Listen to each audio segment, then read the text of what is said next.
मेरे प्यारों, प्रभु यीशु मसीह के नाम से मैं आपको अभिवादन करता हूँ। क्या आप भले चंगे हैं? क्या आप प्रभु में आनंदित हैं? आज सुबह का वक्त में कितना प्रार्थना किए, कितना देर प्रभु के वचन को अध्ययन किए। भोर में उठना है, सबसे पहले परमेश्वर की चरणों में घुटना टेकना है और प्रार्थना करके प्रभु के वचन को अध्ययन करना है। हे प्रभु, आज तू मेरे साथ रहना है। आज दिन भर मेरे हाथ पकड़ के तू अगुवाई करना है। और हमें ये प्रार्थना करना है, प्रभु आज क्या परीक्षाएं आएगी हमें पता नहीं, तू हमें संभालना है। ना केवल अपने लिए, दूसरों के लिए भी, दोस्तों के लिए और पड़ोसियों के लिए भी हमें प्रार्थना करना है। प्रभु मेरे समान जो कोई परीक्षा में पढ़ते हैं उनको तू रक्षा करना। ना केवल उनके लिए, देश की अगुओं के लिए और देश में रहने वालों के लिए प्रार्थना करना। देश के राजनीति नेताओं के लिए प्रभु उनको तू सुरक्षित रखना है और उनके लिए प्रभु सुरक्षा को तू देना है। सही दिल को दे, वो भ्रष्टाचार नहीं करना, आगे बढ़ना है, देश को सुरक्षित रखना। दूसरों के लिए प्रार्थना करने से प्रभु से प्रसन्न है। इस प्रकार दूसरों के लिए हमें प्रार्थना करना है। आज प्रभु का वचन ये है, मत्ती 6 अध्याय का 8 में, तुम्हारा पिता जानता है कि तुम्हारी क्या क्या आवश्यकता है। हम किसकी ओर प्रार्थना करते हैं? पिता परमेश्वर की ओर। वही सर्वशक्तिमान प्रभु है। यीशु के नाम से हम प्रार्थना करते हैं। यीशु ने कहा, मेरे नाम से पिता से तुम्हें विनती करना, इसलिए यीशु के नाम से मांगना है। जब हम यीशु के नाम से प्रार्थना करते हैं, प्रभु ध्यान से सुनते हैं और प्रार्थना करने के पहले ही हमारी जरूरतों को भी वो जान लेते हैं।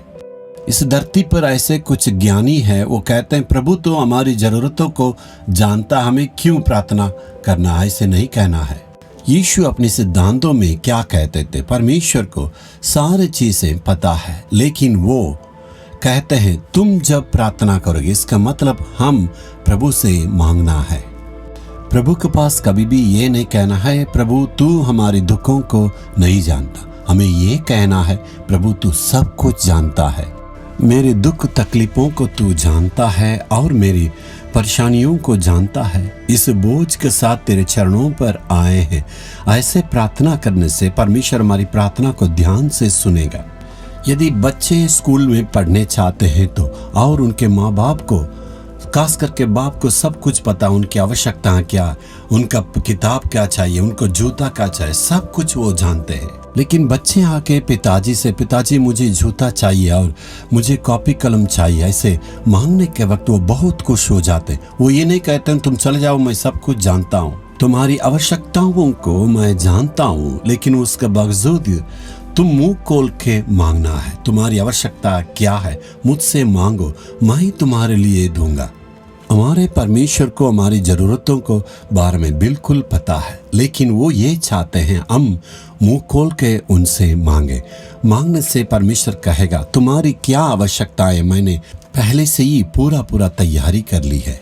हमारे लिए एक अच्छा पिताजी, वो कहते हैं तू मेरे पास आना है और मुझसे मांगने से मैं तुम्हारे लिए सही बातों को तैयारी करके रखा हूँ। हमारे परमेश्वर कहीं दूर में बैठ के तू इधर आओ और उधर जाओ ऐसे कहने वाला परमेश्वर नहीं है। वो हमारे बगल में और हमारी प्रार्थना को ध्यान से सुनते हैं। वो कहते हैं तू मुझसे मांगो, मैं तुम्हारे लिए दूंगा।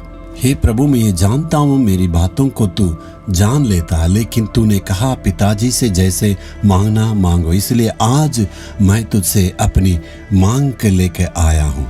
इसलिए परमेश्वर के चरणों के पास अपने आप को नम्र करना है और प्रभु के पास आके कहना है, हे प्रभु मेरी आवश्यकताओं को मेरी कहने के पहले तू जानता है, लेकिन तूने कहा मुझसे मांगो, मैं तुम्हारे लिए दूंगा। हे प्रभु, आज के दिन में ये जरूरतें हैं, तू मेरे जरूरतों में अद्भुत काम करेगा। ये विश्वास के साथ तेरे चरणों के पास आके दुआ करता हूँ, यीशु के नाम में, आमीन आमीन।